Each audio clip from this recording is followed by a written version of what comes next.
Well, hello, everybody. I'm Leslie Korn, and welcome to our brief presentation today on my certification program. And I'm going to share with you a little bit about the role of nutritional therapy and why I think it's the absolutely most important missing piece in trauma treatment today. I'm going to have a brief presentation. I'm going to hopefully tweak your interest in some different ways of incorporating nutritional therapy. Last week, we covered the scope of practice and ethics and why most of you will be able to do this. All of us can do this work. It's just a question of to the extent that we do it, and that's defined by the states. And if you missed that presentation, that talk, and also the answers to my questions that came through from all of you, then check out that link. I think it's a YouTube link, and Rachel can share that with you. So, for those of you who don't know me, I have a doctorate in applied psychophysiology, also known as behavioral medicine. I also have a master's in public health where I studied nutritional therapy, and I've been a psychotherapist, a licensed mental health counselor for over 35 years. I've had the honor of doing over 75,000 clinical hours. I began at the age of 23. I'm certified and licensed in body work. I was one of the founders of the National Certification Board and approved clinical supervisor. And most of all, I've had an enriching and rewarding career doing integrative medicine and functional nutrition. I've studied internationally and practiced internationally, and I have a special interest in indigenous healing systems and live and work most of the year in Mexico and in rural Mexico with indigenous communities, as well as in the Pacific Northwest. These days, I've got a virtual practice in mental health nutrition. I work with people, 90% of whom have experienced either PTSD or complex trauma, who have both a combination of emotional distress and dysregulation challenges, as well as physical issues, could be autoimmune disorder, digestive problems, sleep, depression, anxiety, panic, breathing challenges. It really runs the gamut, as you well know, working with complex trauma survivors. And I also have a special practice in helping people reduce or eliminate their medication usage, particularly for the symptoms of trauma. Really overall optimal wellness and really helping people take control of not just their emotional well-being, but their physical well-being. And that's what I help them integrate and help them figure out all the connections. Because as we know, so many people come to us and aren't always aware of the traumatic events that underlie and undergird their various symptoms. And many of our clients are going to several providers, some to deal with pain, some to deal with digestion, some to deal with emotional distress. And yet they really are going to benefit from someone like us who can help them connect all of those pieces and understand how they're just different symptoms and manifestations of the same types of dysregulation that we can address through an integrative approach.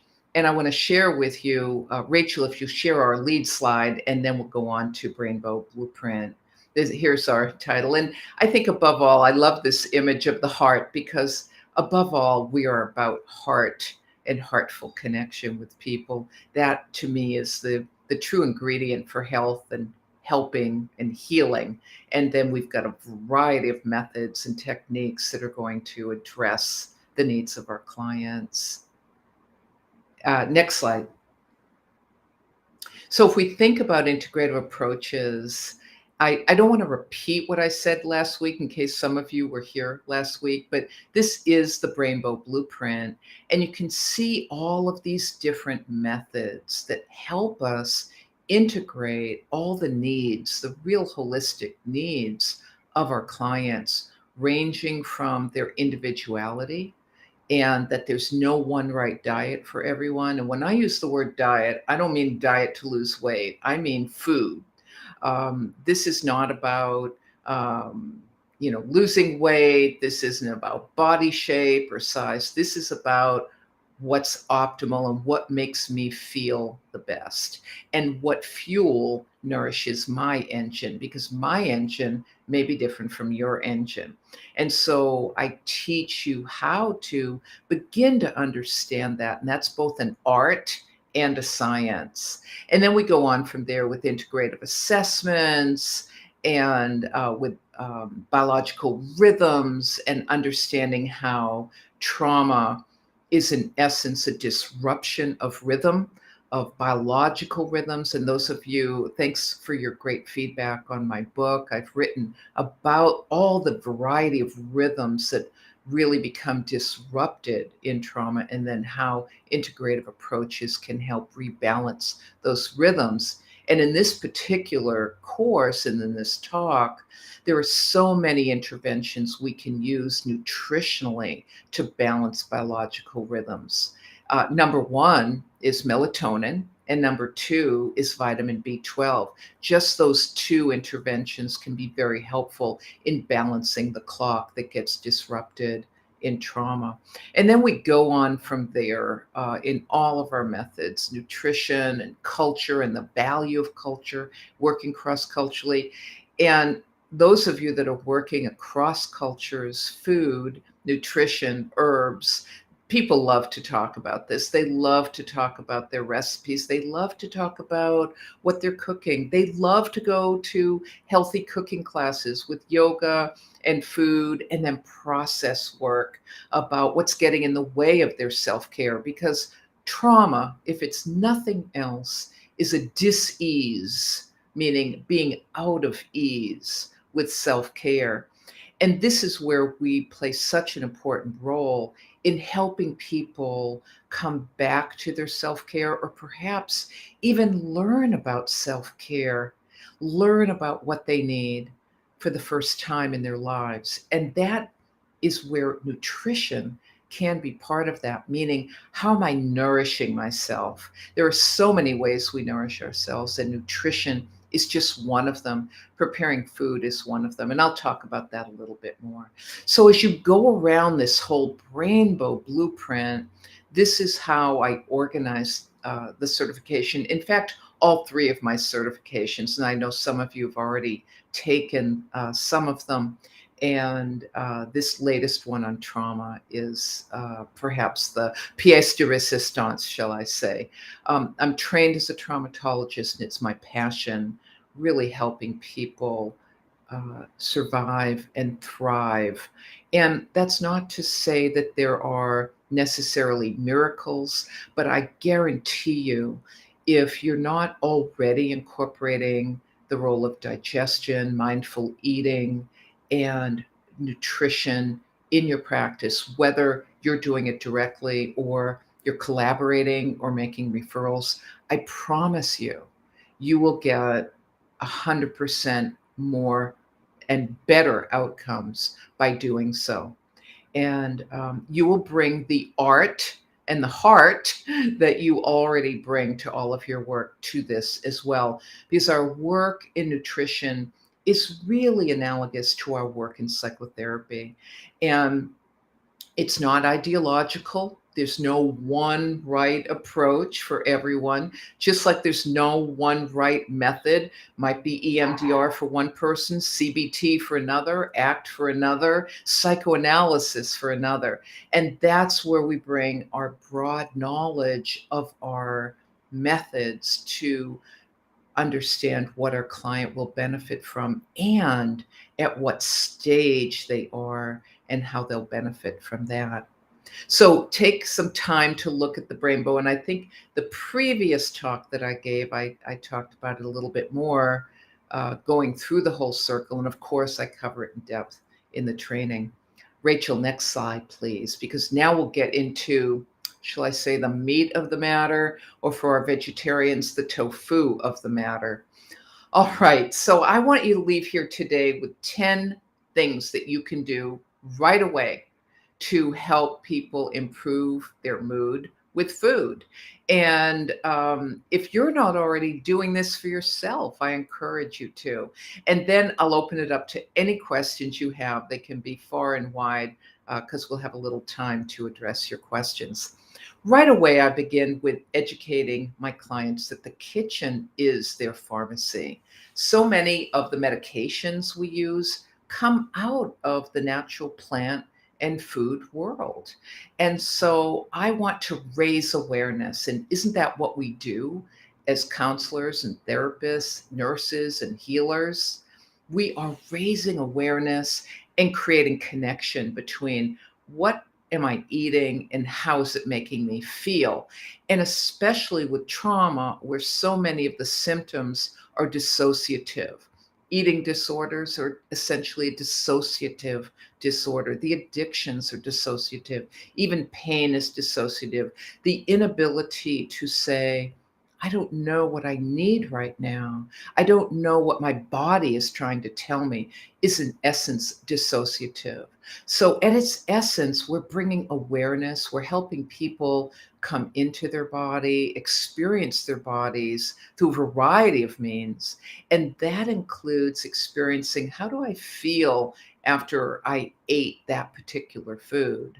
And there's no judgment about any foods per se. I think you'll see later in this list that perhaps the one no-no is sugar. We know that sugar is poison. Dr. Lustig, an eminent endocrinologist, does not mince, pardon the pun, mince his words. Dr. Lustig would also agree with me. Sugar is poison, and it's probably the number one thing that we need to stop eating in order to feel better. But aside from that, most all foods are going to be healthy for you if they're the good quality foods. So I teach about this and talk about this because so often people think when we talk about nutrition, there's this saying that asking someone to change their diet is like asking someone to convert to a new religion. But this is non-ideological. Some people are going to really feel good digesting beef, and some people are going to really enjoy beets. A lot of people are going to enjoy arugula, and then some people won't. And so the idea is that we release ourselves from the myths of what a good diet is, release ourselves from shame, release ourselves from any ideology, and really learn the science of foods and how the kitchen truly gives us so many nutrients, anti-inflammatories, antioxidants, ginger and turmeric, powerful anti-inflammatories that we can use daily in teas or in our preparation of foods to reduce pain and thereby reduce the use of NSAIDs. And that's so important because NSAID use is so harmful to the liver. And so we can see these cascading effects that if we can backtrack with a client to begin to engage, everything I'm preparing and eating in my kitchen is actually healing and helping, that we're working at so many different levels of consciousness along with biochemistry. We're going to start to turn around the many diverse symptoms our clients experience. Food preparation is really mindful self-care, and that's how I frame it. Many of my clients say, oh, I don't have time to prepare food. I'm too busy or it's too expensive. I'd rather buy some tacos on the street or a hamburger at McDonald's. So again, I'm in the role of educator. I want to inquire what foods they like, what they're missing. Might they get a $30 crock pot? And would they love to make chicken broth or beef stew or Boston baked beans, like where I'm from, delicious beans that are pinto beans that are so rich in folates, which are mood boosters. And you can add a little bit of blackstrap molasses to that. And you start to convert the addiction to white sugar to some healthier sugars. So it's not that you go without the sweetness of life, but you can start to change your options. And you've got wonderful B vitamins and iron and blackstrap molasses. So we can begin to build a repertoire, one dish at a time, maybe one day a week.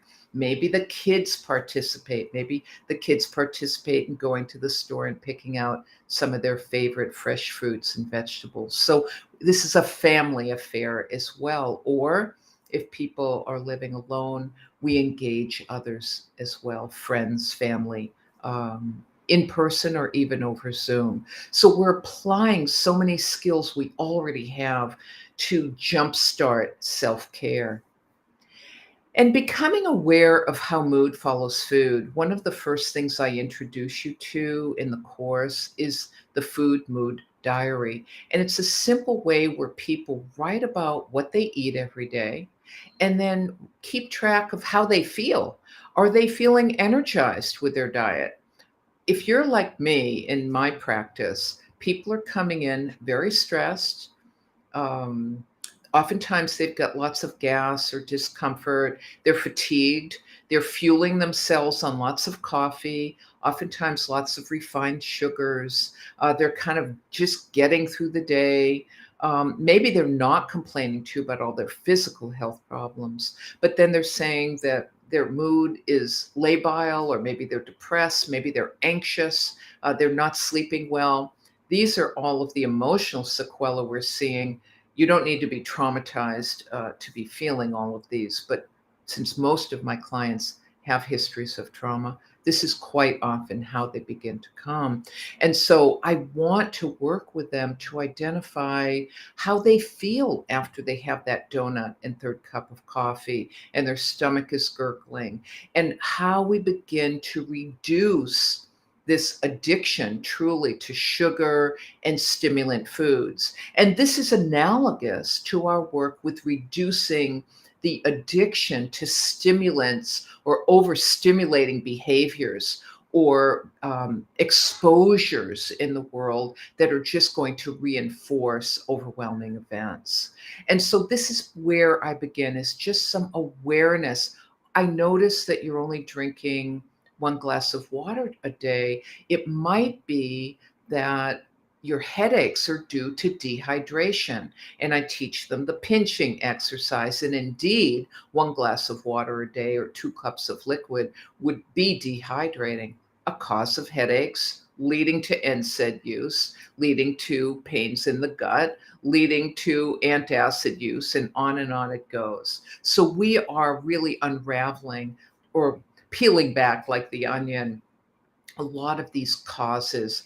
And that's really so much of what I want to share with you, is getting to the root cause, not the symptoms, but really digging into where does this all begin, and let's step by step unravel it.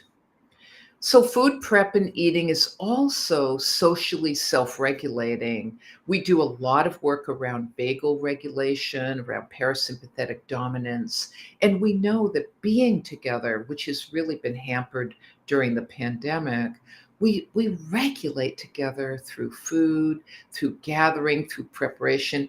In many ways, it's become a lost art with our very busy modern lives. But this is something I work with my clients to cultivate again, and even offer them opportunities in my clinical practice where we do day-long groups, workshops or 90-minute groups where people share potluck, they share recipes, they share their stories, they work on adherence and strengthening that self-care muscle. So many opportunities for you to creatively incorporate this into your practice. Even something as simple as chewing as a mindful activity. When we eat a carbohydrate, we release amylase in the saliva. You know, when you're smelling something delicious and you start to feel your saliva flow, we've got enzymes there that start to break down the carbohydrates. But if we don't insalivate it enough, and we just swallow it whole, as many people do under stress and traumatic experiences, then we're not really giving it the enzymatic action it needs to fully break down. And then it leads to a whole cascade of digestive problems. So, one of the simple things you can do with clients is a mindful exercise. I keep a bowl of raisins in my office, and or maybe cacao nibs, and I just ask someone to put it in their mouth and feel it, feel the texture, feel the sweetness, roll it around, and just become aware of that sensation. And then I ask them to carry that mindful exercise through to when they're eating at home, to sit and relax before they eat, and then to consciously become aware as they're chewing, to really break down the food and salivate it. You know, the old macrobiotic theme of chewing each bite 100 times until it's liquid really was based on this mindful concept of insalivating the enzymatic action so that you improve your digestion. This is a simple psycho nutritional educational insight that you can share with your clients as a first step. And becoming aware of how you are using stimulant foods. Stimulant foods like coffee, I've got a saying I'll share with you. Coffee is a drug, it's not a beverage, so use it wisely. Coffee enhances dopamine, improves mood, enhances focus, enhances peristaltic action, the undulating muscular action of the colon to release waste. It is rich in polyphenols, so it's an antioxidant. We know that it's protective of neuronal function. However, you use too much of it, we slip over that side of the mountain into insomnia, anxiety, too much acid in the gut. And this is the principle that I teach throughout this course, whether we're talking about nutrition or herbs or body work, yoga, just the right amount and the right approach for the person at the right time. And so coffee can be a wonderful natural stimulant with therapeutic effects. But many, many people use too much of it and have the negative side effects. And so I work with people to ascertain if that's so in their lives. And it's not just from coffee. Caffeine is often found in Coca-Cola. I've worked with a lot of people who weren't even aware of the effects of how much Coke they were drinking and how it affected them. Again, simple psycho-nutritional educational tips that begin to enhance awareness and help our clients strengthen their self care muscle and become aware of how they're treating themselves. Recognize that foods can be used for healthy self medication or unhealthy. There's nothing wrong with self medicating. There's nothing wrong with saying, I'm feeling anxious. I need to drink some chamomile tea. I'm feeling anxious. I need to go out for a run. I'm feeling kind of low mood or fatigued. I need a pick me up. I want some healthy cocoa. The challenge is, are we self-medicating with healthy foods? And I promise you, there are a multitude of healthy substitutions for the crap foods that we can eat or that our clients can eat that really fulfill the purpose of healthy self-medication. It's not about abstinence. It's not about being an ascetic. It's not about sitting in a cave and doing without. It's about enhancing quality, enhancing self care through good choices that help us feel better in our daily lives. And this is really our goal in working with people who are feeling really poorly in their lives. And I promise you, where there is poor digestion, there is poor mental health. And where there is poor mental health, there is poor digestion. I promise you, every one of your clients has a digestive problem, unless you're maybe a fitness coach or a healthy coach who's working to enhance optimal wellness, and there's no depression, anxiety, panic, insomnia to begin with, then maybe someone does not have a digestive problem. But I promise you, and I'll teach you how to recognize this, any step along the way, anyone with mental distress has digestive distress. Thereby, if you improve digestion, you're going to help someone improve their mental health. No, not many people know this connection. And so this is often a true revelation for people. I had a client walk into my office recently, really my Zoom office, and said, "How come no one ever told me about this approach?" So just think about your clients and what you know about them and what you know about their digestion. And maybe they've never shared that with you, but I'll show you how to ask those questions, ask about their digestion, those questions appropriately and scope-based and ethically based. So I've already gotten to sugar. It's the biggest culprit. And sugar is addictive. There's no question about it. And sugar can create extensive behavioral issues. Most importantly, from my experience in the literature, scientifically will bear this out, sugar is what's called a pro-inflammatory food. That means it adds inflammatory process to the body. And we know through scientific research that depression and anxiety is essentially an inflammatory disorder. Disorder, meaning being out of order, out of balance.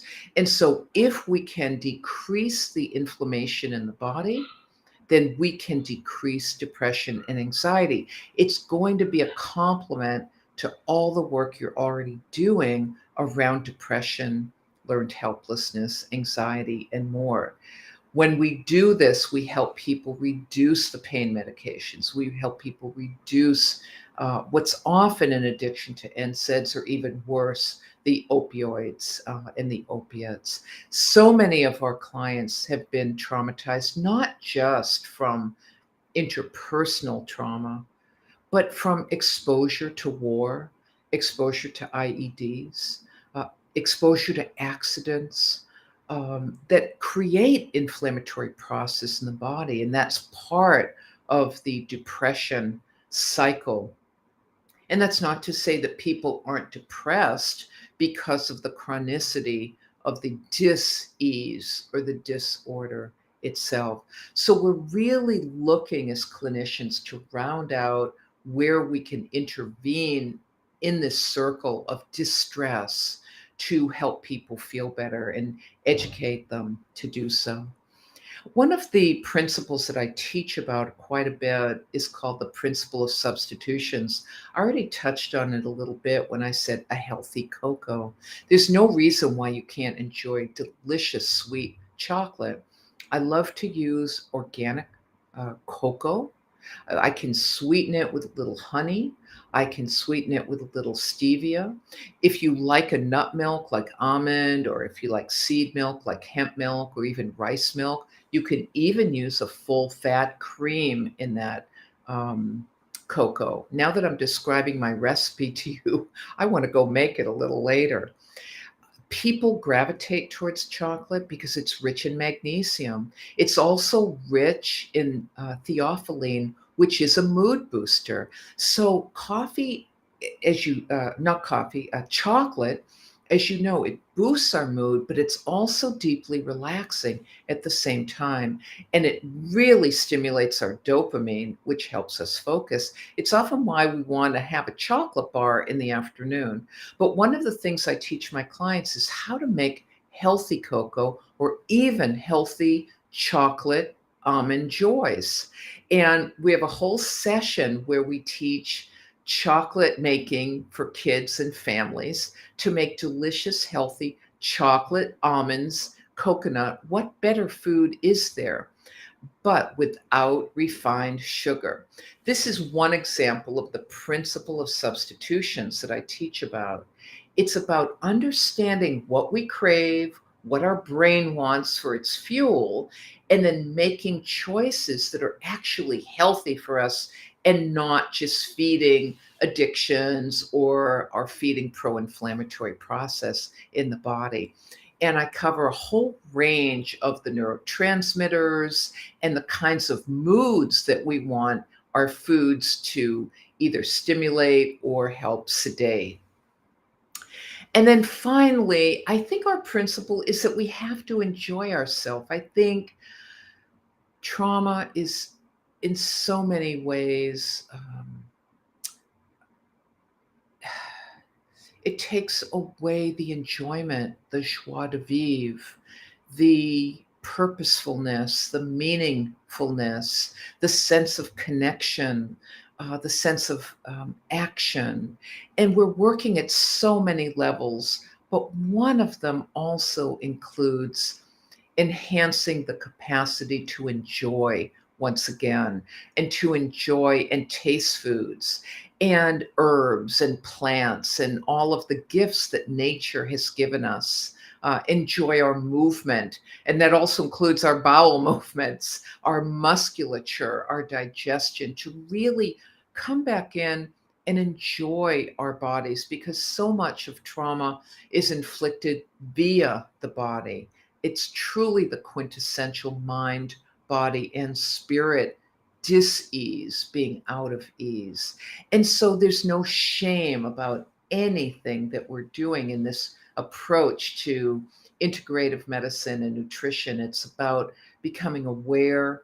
What do I need for myself at this stage in trauma recovery, and collaborating to achieve that step by step at the pace someone is ready and willing to go.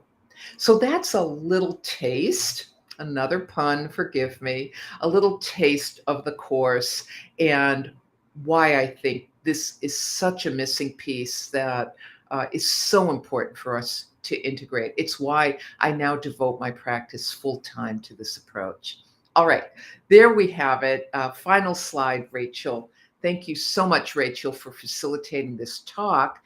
I've got a bunch of books there for you to look at, and I'll let you look at them if you go to my website at drlesliekorn.com. I've got lots of free recipes, handouts, blog material, some excerpts from our courses so that you can forage, shall I say, and see what might resonate with you. All right, let's take a look at some questions. And I think Rachel's going to share those with me on the screen.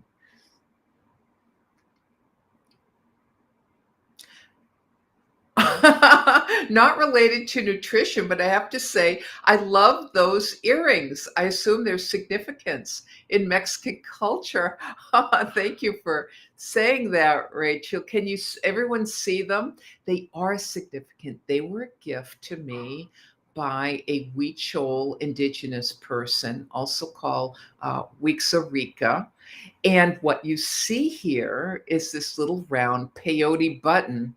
And as you know, in this course and in all of my courses, I teach about psychedelic medicine and its treatment and the certification for trauma. And peyote is used for the treatment of trauma, in particular, the treatment of addictions. And the Native American Church is approved by the US government to carry out peyote ceremonies, and they accept particular people who are referred to them, who are there to overcome alcohol or drug addiction. And you know, there are so many theories about how psychedelic medicine works, and far beyond our time today, but maybe we'll touch on that in another talk some week. I do cover that in a module.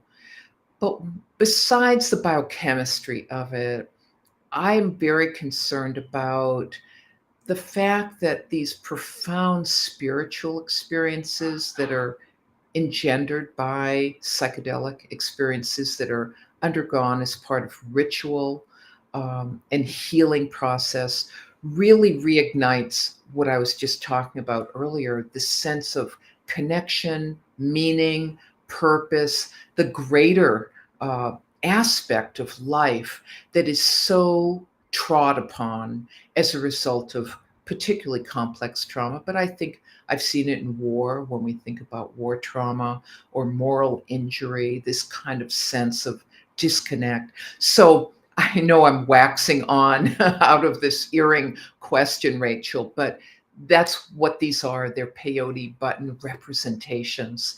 And we learn so much from indigenous cultural practices, and that's why I value them and teach about them too.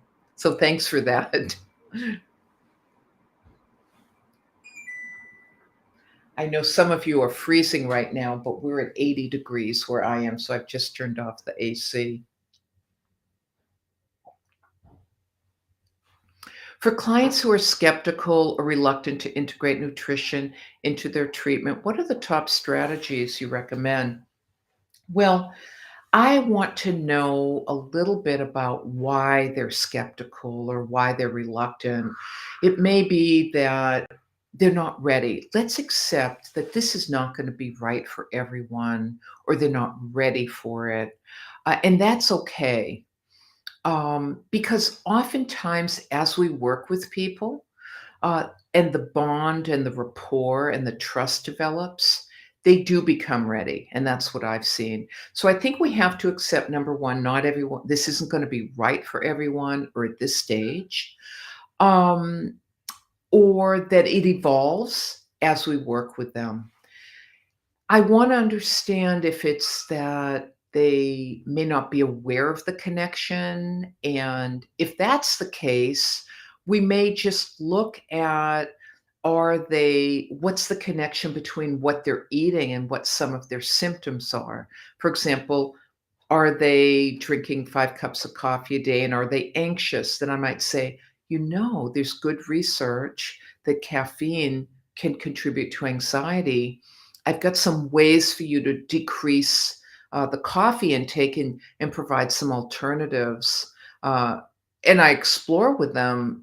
Usually, the reason they're drinking so much coffee is they're fatigued.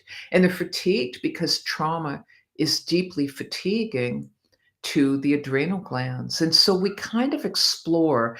I think what I'm suggesting, the direction that you can go in, is increasingly integrate the story of the body and the symptoms of the body into your work. And that's really what I teach you how to do.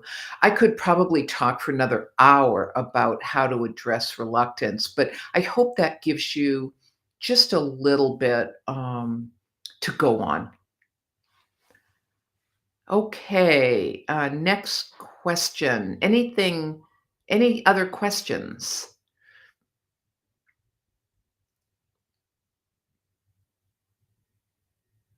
Is that it, Rachel? Okay. Well, there we have it. I welcome hearing from you. I think we've got lots of resources for you to look at and read about, and I just will look forward to seeing you in the course room.